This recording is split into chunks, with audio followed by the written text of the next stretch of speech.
Sandoval Matoso, seu professor de História, aqui trazendo as melhores dicas de revisão para o teu Enem, para os vestibulares desse Brasil.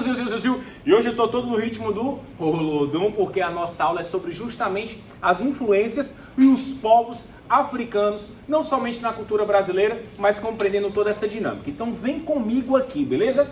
Quando nós falamos de povos africanos, a primeira coisa que a gente tem que lembrar e associar é o próprio termo África. Não somente o continente, mas também a ideia. E qual é a primeira noção que a gente tem que ter aqui? É que justamente a África ela é uma pluralidade.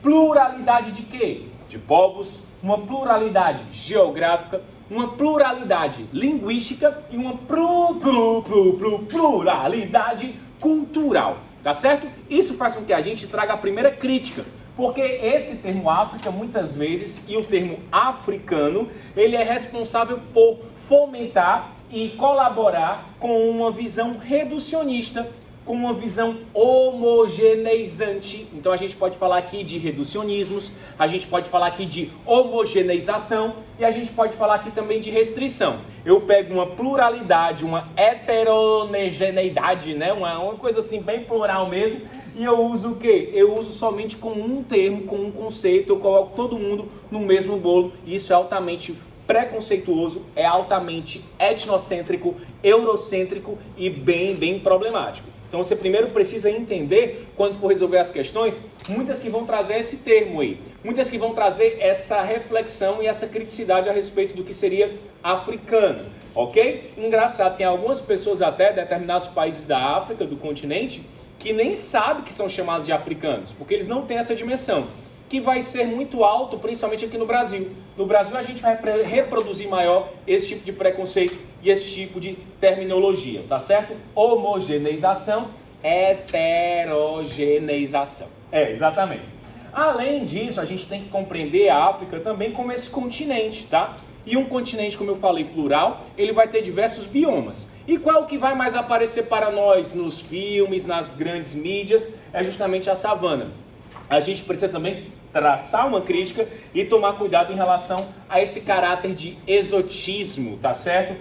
Não é erotismo não, é exotismo, tá? E também esse ar de tribalismo que quer se impor ao continente africano e aos diversos povos. Então, normalmente as produções que nós vamos ter aí, elas vão tratar sempre dessa questão de savana e sempre dessa África mais voltada ali para as regiões dos animais, de alguns tipos determinados de plantação, que é bem perigoso, porque nós sabemos que a África não é isso. Lembrando dessa divisão, a gente pode trazer aqui aquela clássica entre a África setentrional, que seria a África que está acima do Saara, a África ali do Saara para a parte do Mediterrâneo, o Maghreb, né, que vão dizer que é a África branca, um terço do continente, islâmica, rica, dos povos berberes, tem que tomar um cuidado também com isso, mas às vezes aparece em alguns vestibulares, e a África subsaariana, 2/3 do continente, a África preta, um pouco mais pobre, explorada, das religiões de matriz mesmo ancestral e também do cristianismo. Então esses termos, eles também são problemáticos, tá? Mas aparecem aqui lá nas provas, beleza? Bom, falando sobre isso, vem mais pra cá meu cameraman, foca aqui, ó, que a gente também vai falar sobre um assunto que despenca nos vestibulares, que é cultura. E aí quando nós falamos de cultura, essa pluralidade, esse pluralismo cultural, nós vamos perceber um desenvolvimento. Nas áreas de quê, professor? Medicina, culinária, nas técnicas de construção e também, moçada, nas ciências e nos caracteres intelectuais, nos caracteres intelectuais. Então a cultura ela é múltipla, a cultura ela é plural e essa cultura ela vai influenciar. Quem faz cultura são somente os seres humanos. Talvez seja isso que nos diferencia dos animais. E é por meio dessa capacidade de produzir cultura que nós conseguimos compreender quem são esses indivíduos, o que é fundamental para esse tipo de assunto. Isso aqui não é só para vestibular não, é principalmente para você, brasileiro, tá certo? Que faz parte da sua história, da sua ancestralidade. Dentro da cultura a gente vai ter as religiosidades, que é justamente essa tentativa filosófica de se relacionar com o transcendente, com o divino, com o eterno, aqui muito voltado para os ancestrais. E aqui a gente encontra também uma comunicação, uma conexão com elementos da natureza e também com aspectos da própria humanidade, dependendo aí dos aspectos e das divindades dessas religiosidades africanas. E aqui a gente vai já aprofundar numa delas, que é o candomblé, que tem mais a ver com o Brasil. Tá beleza? A transmissão da história e a cultura, ela tem uma marca muito interessante em boa parte do continente e dos diversos povos, que é a oralidade. a tal da história oral. Aqui, mais precisamente, um personagem, um indivíduo com uma função social extremamente importante, que é os griots, né? Que são os griots, tá certo? Você pode ter tanto homem quanto mulher, a maioria é homem, e existem diversas finalidades para essa prática. Não somente a finalidade de transmissão da história, mas de entretenimento também, né? São eles que contam as histórias, as memórias, as poesias, são eles que trazem também a questão das músicas. E no aspecto da história, ele é super importante para quê? Para tutelar e transmitir a cultura, a memória e a história. Tutela aqui é proteção, ok? Então a gente percebe isso. E o fato de ser história oral não tem nada a ver na ideia de ser menor do que a história escrita. Pelo contrário, é tão importante quanto, e a gente precisa deixar isso bem claro, tá certo?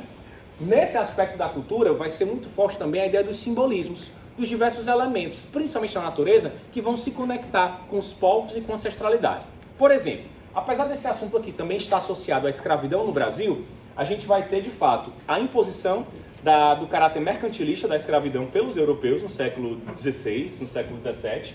Essa escravidão sistemática agora, que não é mais cultural, ela vai gerar uma diáspora, e essa diáspora vai fazer com que nós tenhamos aqui no Brasil diversos africanos, tá certo? De diversos povos, principalmente bantos e sudaneses. Aqui no Brasil, então, para sobreviver e resistir, eles transmitem e cultivam a sua cultura. E aqui no estado do Ceará, especificamente, nós vamos ter também. E um símbolo da natureza que pode ser um diálogo e uma conexão com a presença africana aqui, é justamente o nosso baobá, lá na Praça do Passeio Público, na Praça dos Mártires, que faz essa conexão, essa referência à árvore sagrada para muitos dos povos africanos, tá certo? Vem mais para cá, vem mais para cá. Falando de religião, a gente vai ter aqui, ó, tem um efeito magnético, a gente vai ter aqui o candomblé. Apesar do candomblé ter elementos da própria África, elementos do próprio continente, referência ao próprio continente, ele é desenvolvido e sistematizado no Brasil. Podemos dizer que ele é criado no Brasil, certo? E ele vai ser responsável por essa mistura e miscigenação de raças, de etnias, tá certo? E de caracteres sociais. Beleza? Então o candomblé ele vai surgir principalmente aqui no século XVIII e vai ser perseguido pelos europeus, vai ser perseguido ali pelas estruturas religiosas dominantes da época, porque acabava sendo também uma espécie de resistência, não somente espiritual, mas também cultural. Então a gente percebe isso, essa problematização do candomblé. Então ele é super importante por conta disso, porque ele nasce no Brasil e ele nasce como uma forma de resistência, utilizando os elementos culturais para manter viva uma tradição, utilizando-se também do sincretismo para poder ser aceito, e era a maneira também que acabava sendo ali uma espécie de possibilidade de conexão para a compreensão da população. Falando também sobre África, nós vamos ter os reinos africanos. Lembra que a pluralidade que eu falei na geografia dos povos, e você tem povos Khoikhoi, San, Khoisan, Nilotas, Pigmeus, os Berberes, os Bantos, os Sudaneses, referência aos Yorubás. Aqui a gente vai ter os reinos, né? O bom de você saber dos povos é a ideia dessa pluralidade. Aqui nos reinos é importante você saber um pouquinho mais aprofundado sobre cada um deles. Os famosos Gana, Mali e Songhai. Desses três, Gana e Mali é o que mais costumam cair nas provas. Nós tivemos diversos outros, né? Daomé, Kong, por aí vai. Mas aqui a gente vai dar uma focada nesses, tá certo? Então o reino de Gana, altamente desenvolvido, principalmente por conta do ouro e também pela sua possibilidade de organização política e social. Então é muito comum relatos de viajantes europeus trazerem nos escritos esse vislumbre com o que seria Gana. Logo depois de Gana nós vamos ter o reino de Mali. E aqui é bem famoso, até por um caráter mais, vamos dizer assim, diferenciado, que seria o Mansa Musa, o homem mais rico que já existiu. Estando inclusive presente no Atlas Catalão ali dos séculos 14 e 15, isso é bem interessante, tá? Então você já tem uma referência a um poderoso rei africano. Quando a gente olha para o Mansa Musa, a gente precisa ir além do que é óbvio, que é a concentração de riqueza. Mas também a influência islâmica na vida dele, porque ele vai fazer a peregrinação para Meca, ofertando os ouros, né, e quebrando a economia, por exemplo, do Egito. Isso é bem interessante. Como é que a religião islâmica ela vai influenciar aqui o reino de Mali? Mas, mais do que isso, uma das principais características do reino de Mali é Timbuktu, né? A sua biblioteca, a famosa mesquita. Então, toda essa ideia de produção do conhecimento, produção da ciência, uma valorização do cientificismo. Além, claro, ali de Gana e de Mali, estarem associados às rotas comerciais do Saara e às conexões com o Mediterrâneo, com a Europa e com a Ásia. Beleza? Bom, uma pequena revisão aí para orientar os seus estudos, para dar aquela força, aquela dicasinha aí para os vestibulares e para a sua preparação. E mais do que isso, esse assunto ele é extremamente importante porque vai falar também de quem nós somos, as identidades da música, do axé, do samba, do maracatu, né? Alô pra galera do luxo da aldeia, o mar se deitou na areia, ouvindo a canção nagô, capoeira e por aí vai, né? Toda a ideia da religiosidade, da influência na culinária, da influência na medicina, presente em nossas vidas, presente em nosso sangue. Sandoval Matoso, seu professor de História.